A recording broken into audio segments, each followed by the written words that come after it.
to the Alex Salmond Show, where today we look at the long-term impact of the pandemic on mental health.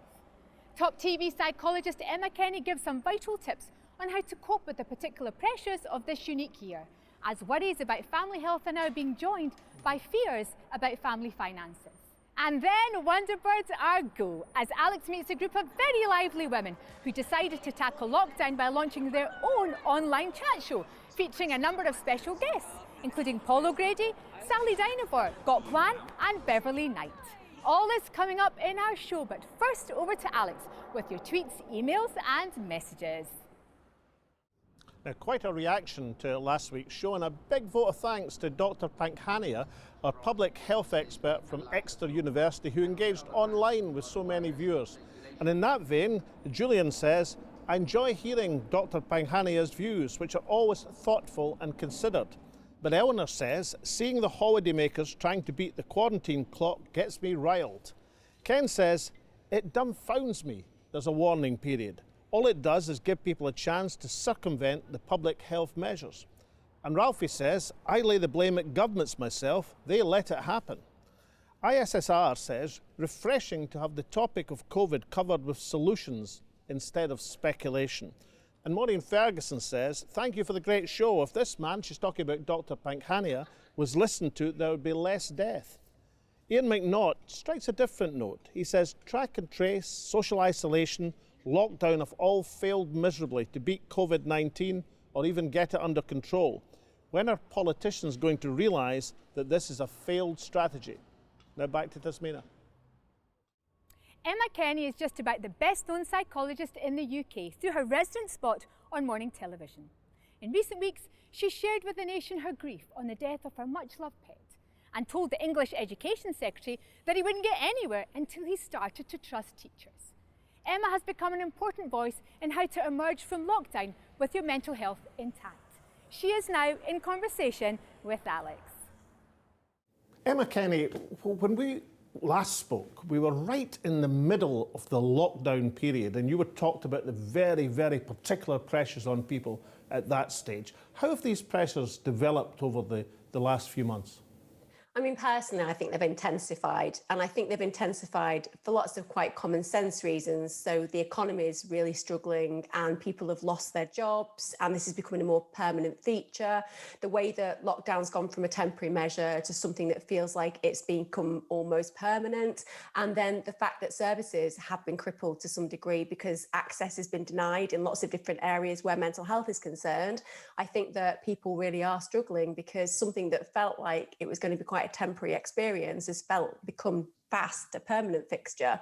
So yeah, I'm definitely seeing that people are more anxious, more depressed, more really disturbed about the future. And also, I just think that the linearity of the process to do with the way that it's been handled at a government level has been so confusing that means that people don't necessarily trust the leadership. And that, of course, in turn makes us feel even more consciously anxious about the situation. Is this about certainty and uncertainty? Because in the lockdown period, although it was hugely unusual, difficult, very, very upsetting for people, there was a certain degree of certainty about it. Now things seem much more uncertain about the timescale for the pandemic, about which areas are locked down and which aren't, as you rightly say, about economic pressures. Is this a question of certainty being replaced by even more uncertainty? One of the things that I think has been certain is the consistent theme regarding the survival rate of coronavirus, which is over 99%. So that has been certain, but I don't feel like necessarily people have been hearing that. So that's led to uncertainty because the measures have felt so drastic and so different and so unusual to other ways of handling scenarios previous to this. And with social media and all the pressures that kind of come policing people's opinions there and keeping a particular narrative at the forefront, I think that's caused uncertainty. But now the big uncertainty is, what will life look like for us? Because a lot of us want to get back to normal, but actually that doesn't look like it's something that's going to happen anytime soon. You're so popular as perhaps Britain's best known psychologist because of your TV role, is that you're very open about the pressures on yourself. I mean, family tragedies. Has grief been a huge issue? People who've lost relatives but been unable to grieve properly? I mean, I definitely think that even myself, my father killed himself last year. And then obviously I had some grief with my animal dying during COVID. But also, I therefore work with a lot of people who come to me who talk about the grief that they've been experiencing of losing loved ones during this period of completely unrelated issues. My really close friend, her father died of a heart attack. And obviously, that meant that she didn't have the usual ritual that you'd be given if you were given the option to have funerals and so on and so forth in the way that we used to. And one of the things that we've seen during this experience is that maybe the very vulnerable who should have been looked after weren't. But now we have a whole generation of children, and this is my real problem at the moment. Mental health wise, our children are crying out. They are really experiencing deep long-term problems, and it's almost like we have forgotten about a generation who truly are suffering and struggling. So apart from grief, I'm looking not just at grief in the very obvious physical context of when we lose people that we adore and be denied the ritual that goes with that. I'm talking about grief of expectation, grief of hope, grief regarding poverty, grief of the class system even further opening up and becoming more of a diversity than it should be anyway, with all its inequalities already. I'm talking about that kind of grief. So grief is a great word to use. Now, when you speak about young people, there's been a huge amount of publicity about the botch up on the exams and people waiting for the results and all of that. But you're talking about a bit more than that affecting young people. Listen, I'm talking about the fact that, okay, the suicide results won't be here for a period of time. So people don't understand that. You know, when people are fact checking online, and there are people saying that the suicide rate has risen, but you can't fact check that actually, because the coroner's court takes between 6 and 12 months to actually validate a suicide. So we don't know how many suicides have happened during this period of time. We can say that in the press, there's been a lot of reporting about familicide, suicides or suspected deaths, shall we say, from suicide. So we have seen a lot of them, but that might not play out statistically.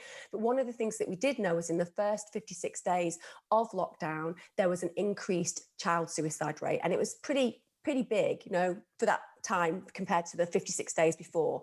And I feel like there seems to have been this really big position on caring about the elderly, which we should. Of course we should. But what about all those young people who are growing into a world that firstly, they don't recognize, secondly, they don't feel is listening to their needs, and most importantly, doesn't seem to reflect what they require. So children are going back to school in bubbles. They're not allowed to play in the way that they should feel that they're able to play. All these socialization things are so key and important in development. And fortunately now we're having people brave enough to speak out about that from research. You know, we've got a great report out today talking about that. But it's been almost as if people have been too afraid to just speak their truths about the fears that they have. And I think that that's something that really needs to shift. So I get a lot of problematic responses because I won't be quiet and people attack me for that. But I'm not worried about now and you attacking me. I just know that in 5 years, I want to be proud of the fact that I took that position because I cared enough about people's mental health and wellness. I mean, that's a fairly dramatic and very disturbing revelation. What can be done to help the young generation who are under so much pressure? I mean, I think first and foremost, it's about recognising that what COVID has done is it's even more marginalised poor communities. I mean, if there's something that we can take from the statistics that it's told us, obviously poverty has a big place to play in inequality of health, and we need to explore how we can resource those environments, not around vaccines. I'm not talking about, you know, about going and making our social distancing or mask wearing permanent, quite the contrary. I'm saying, like, what is the story it's telling us? What is the narrative of change that we can create from that? And that has to be to recognise that there is a major 1% in this country. There are the very, very rich, and then there are very much the people who are struggling. And very much in between that, there seems to be this kind of unusual space where people aren't listening to the really dark stories that are coming out of our society. We're seeing them day in and day out. My big thing at the moment is that we know that mental health is suffering. We know that most people in the UK have had a period of mental distress during this period of time. I think the fear narrative has got massive consequences. It's going to come out. And most of all, like you said before about education, listen, I can see the inequality hugely personally. I have 2 children at school, neither of which have been given any education for 6 months at all. And now my eldest son is going into college 1 day a week. I'm not blaming the system. That's what they've got to deal with. But what are we saying when we know that young people aren't getting sick, where there's a 99% recovery rate, and actually when it's really very old people, and it is respiratory, it's a discriminatory disease, it's not an anti-discriminatory, it's not somebody, people say it doesn't discriminate, it does discriminate. It discriminates against old people who are very sick on the whole. It does affect other people, but right now we've got flu and we've got pneumonia that are considered normal illnesses killing children. So there is this huge narrative of fear that's been blown out of proportion, and children are suffering because of that. So how do we address that balance, and how do we redress that balance? That would be what I would like to see. Whether that's going to happen, because it seems to be that anybody at the moment who goes against the clear narrative that we're being force-fed, whether that's changing laws that seem completely unnecessary to change and so on and so forth, it seems to be that you're then branded somebody with conspiracy theory ideas. I mean, I'm the least conspiracy-based person in the world. I don't really have time for it in my exhausting schedule, but what I can see is common sense. And it seems to me that that's left the building where mental health and wellness is concerned at the moment. Now, a number of times you've mentioned the economic consequences of lockdown coming home to roost. And that comes with it, of course, is financial pressure on families. How much is financial pressure a very common cause of mental illness? I mean, I think that this is a capitalist state, it's as simple as that. So we build our world in the Western sense in the UK as being what we can afford and how we can pay our bills. And it's a mark of our success, whether that's right or wrong as a human. That's kind of how we're brought up, isn't it? So when you have your security completely ripped away from you, it doesn't just impact on an obvious sense, which is financially, and the fact that you might not be able to buy good food for your kids, all those things. Remember, food banks have been used more and more and more in the past few years because people can't afford to live. I mean, these are people who literally are working and still can't afford to live. So when you lose that, that's terrifying. And listen, I'm the first person to say that some of the biggest stories that you ever hear about transition and success come from moments of great chaos and pain. So that's the human condition. Most human beings are far more resilient than they believe. And it's when they're given that massive chaos that they recognize those resources, but not everybody is like that. And we always have to think as a society about our weakest, about our most struggling, about our poorest. That's what makes a good society. And right now, we've literally, in my opinion, done the opposite.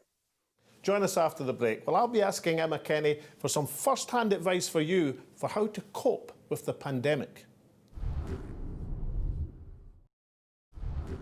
Welcome back.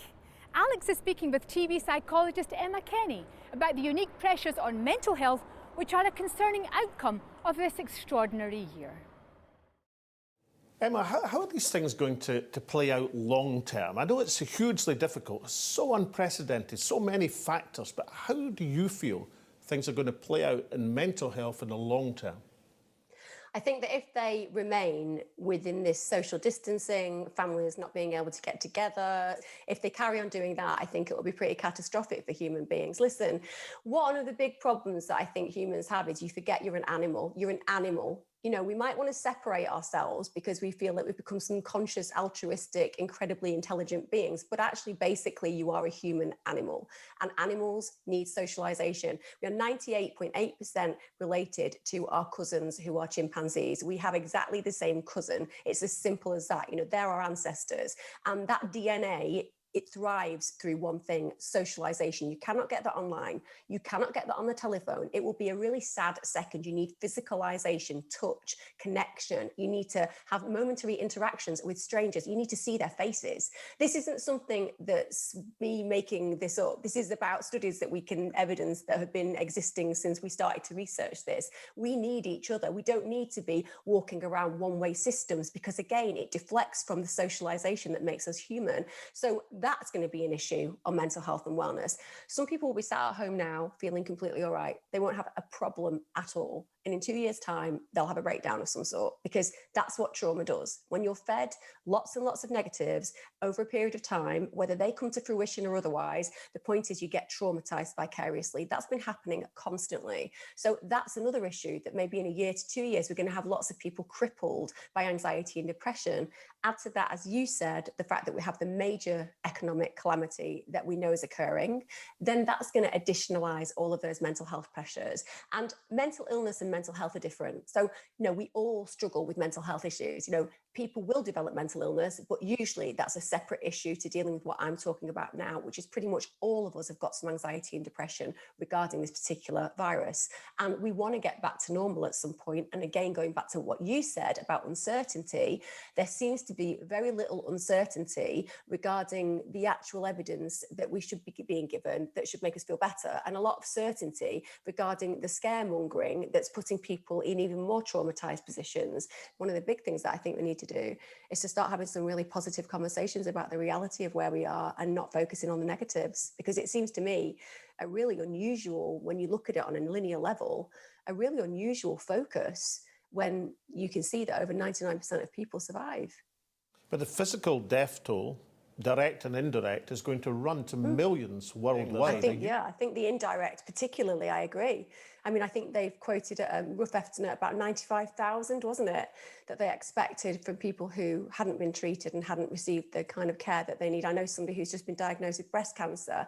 She's got to wait 5 months, and they've said it's serious, but before she has an operation.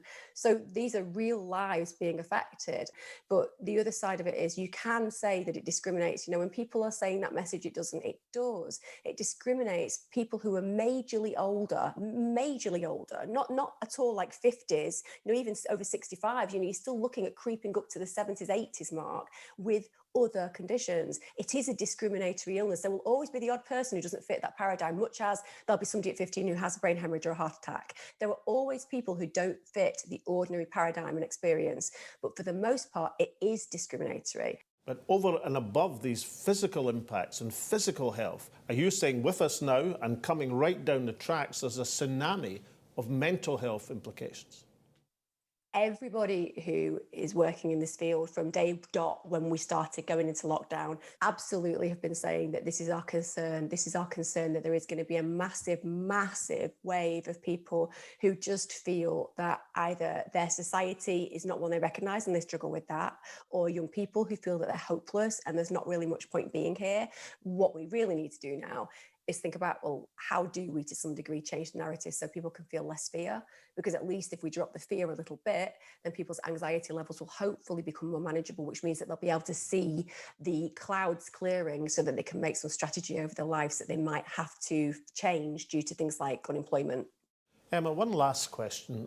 When you were last on the show, there was a huge reaction, tremendous reaction of people commenting on what you had to say and how it related to them. Is there a message of hope that you can give our viewers about how we can tackle this as individuals and get through it as family groups? Most of all, it's know that if you're feeling really stressed and anxious, that's completely normal. So you've had 6 months now of your prefrontal cortex, which is an area of the brain which is all about higher thinking, critical analysis, being able to solve problems. It's really been impacted on because you've had stress and anxiety, which is only meant to occur momentarily. And what happens is that area of the brain gets impacted on it, and your amygdala, your instinct area, kind of takes over.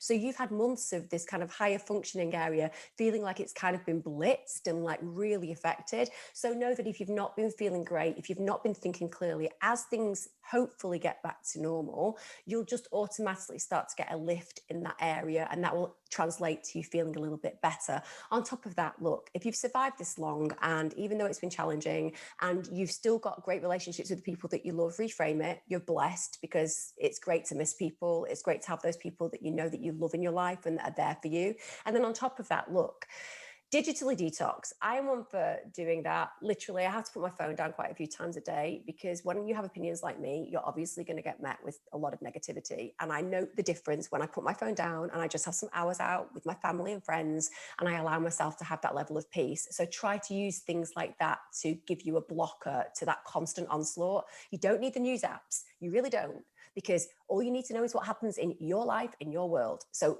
be clear that you don't have to watch that news. And then on top of that, if you really, really are struggling and you need to talk to somebody, don't see helplines as an admission of defeat, and certainly don't think that they're the last port of call. Anxiety UK, OCD UK, obviously the Samaritans, all of these exist because they want people to call before they get crisis level. Pick up the phone and just speak to somebody who can hear you, because it makes a massive difference. But most of all, know that you're not going crazy at all because you feel at times that you're going a little bit crazy. It's been really tough. And I can say that as somebody who works constantly on their mental health and knows that on at least 3 times a week, I'll sit there and think, I just want to kind of go to a whole new island and start a whole new place where I don't have to live in this time and space anymore. It's a normal feeling. So adjust that perspective of yourself as well. Great thoughts and great advice. Emma Kenny, thank you so much for joining me on the Alex Salmond Show. Thanks for having me. Thanks for listening. Now, everyone has devised their own method of surviving lockdown. But what do actors from stage and screen do when the theatres are closed and there are no boards on which to tread? The answer is simple. Launch your own online chat show 3 times a week, and in just 6 months, zoom to 3.5 million hits. Let's take a look at the Wonderbirds. The Wonderbirds are Debbie Arnold, Dee Anderson, Harriet Thorpe and Cherie Hewson. These 4 ladies have been associated with a whole bundle of primetime shows. Alex joins in with the 2 of this fabulous 4, Debbie Arnold and Dee Anderson. Why Wonderbirds? Dee? Well, Wonderbirds. I have to tell you that my parents created Thunderbirds. Not that there's any relation, but it's a little nod to Thunderbirds. So, Thunderbirds are go. So, Debbie Arnold, were you fully supportive of calling yourself a Wonderbird? Well, actually, it was Harriet Thorpe's idea. We were all sitting there, and how it actually happened, Alex, was that it was the sort of eve of lockdown, and we had a Zoom call, myself, Dee, Cherie Hewson, and Harriet, and it was so hilariously funny that I said, you know what, we should talk to other people. We should, other people should see this. And so, with a bit of imagination, wizardry, and help from our friends, we managed to get it online. And in the last 5 months, we clocked up 3.5 million hits. How about that?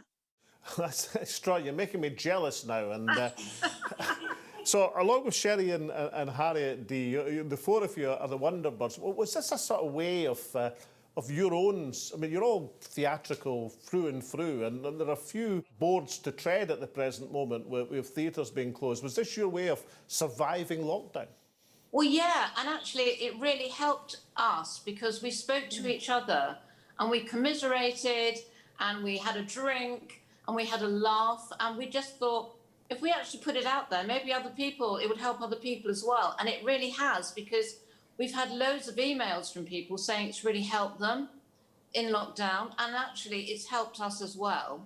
And we realised actually there's a great audience out there, and we're going to carry on. We're now a sort of an online chat show.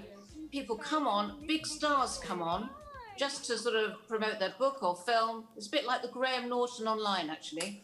Yes, and it's become an institution. I mean, we need to be in an institution, but it's become an institution. We must say that Harriet came up with the name Wonderbirds because she just said we were going to call it this one and that one. And she said, well, what about the Wonderbirds? And so Dee went, yes, why not? Well, do it. Debbie, I'm jealous of the number of hits you get for the 3 times a week show, but the names of the guests are extraordinary as well. So give us a sample. What's your favourite moment from one of these big star guests you've had on? Well, I will, Paul O'Grady, Rosemary Schrager, the Speakmans, Gokwan. I think, it was a great honour for me to meet Gokwan because I'd never met him before, and I'm a massive fan, so that was lovely. But I think with Paul O'Grady, because he's a friend of all of us, and so he had so many tales to tell that all of us were involved. I've dipped into some of your episodes. You're having a most tremendous time. I mean, do you ever forget that you're... I mean, I know you've been involved in so many programmes, so many productions. But do you ever actually forget you're doing the show and it's sort of just a conversation between friends? Is that the secret? Absolutely. In fact, because I hadn't met Gokwan, for instance, and I actually put down this very sort of low cut dress, and it looked like I was naked with Gokwan. And he does this show, How to Look Good Naked. And he suddenly looked at me and went, that person over there has got no clothes on. And actually, you do forget that you're on air, you forget that you're in front of millions of people. And suddenly, you say really weird things or outrageous things, but we love it because we can be ourselves. That's the main thing. We're not actually hiding behind characters. We're just saying what, heartfelt things, and that's really important. Because this has been dark times for so many people, and uncertainty is still huge in so many areas. the correspondence, the emails you're getting in, does that reflect that people are saying, oh, thank goodness, here's something I can turn on and have a good laugh about things? Yes, very much so, Alex. Actually, we're getting some really heartfelt emails in from people saying we've changed their lives. And I have to say, they've enhanced ours because we feel we're giving something back as well. So we will help each other. And we've realised that's why we're taking it beyond lockdown. Yeah, we see when the shows are running, we have comments that come up all the time. So people actually meet in a meeting room. It's taken the business to a complete different, area really. People are meeting. They arrange to meet before the shows, and they chat online, and they chat during our shows. And it's really quite funny to see the things that they talk about. Oh, Debbie, I don't like your hair today. Or Dee, what are you wearing? They've become friends. And I think perhaps a lot of these people didn't have as many friends, and now they feel that we are their friends. Now, Debbie Arnold, you've played so many characters in so many shows. I mean, did you ever envisage doing this sort of chat show online? Is this a new departure for you? Or if I look back, will I find out you've done it all before? Well, I've been on This Morning and done, certain shows before, lots of shows being a panellist, and actually never done Loose Women. But having said that, yeah, I mean, and it was something that's happened. It's something that I've always wanted to do, but I thought, well, I'm never going to do it. And the fantastic thing about doing this is that we are able to control this show. We thought of it. It's our show. We did it. It's on the air. And we control it. So we don't have anybody sitting there in the big box saying, oh, actually, it's not doing too well this week, so we're going to take it off. That feeling of control is fantastic, And I think this is what, within our business, this is what's happening now, because so many people have put stuff on Zoom and they are now in control of their destiny. And I think actors needed to do that for a long time. Well, Debbie Arnold and Dee Anderson, more power to your elbow. And thank you so much for joining me in the Alex Salmond Show. Thanks, Alex. Love to see you soon. Bye-bye. Thank you. Take care. There has been much discussion about the longer-term health impact of Covid-19, worrying indications that Covid survivors are beset with a legacy of debilitating physical health conditions. We are bracing for the onset of an economic tsunami as the emergency support schemes start to dwindle and the economic consequences of lockdown come home to roost. However, there is a third horseman of the Covid apocalypse, which may be just as devastating as the first two: the impact of unprecedented pressure and uncertainty on mental health. As Emma Kenny tells us, the full consequences are still little understood. But one thing is certain: open discussion and debate is a necessary first step in facing that mounting crisis. But for now, from Alex, myself and all at the show, stay safe, and we hope to see you all again next week.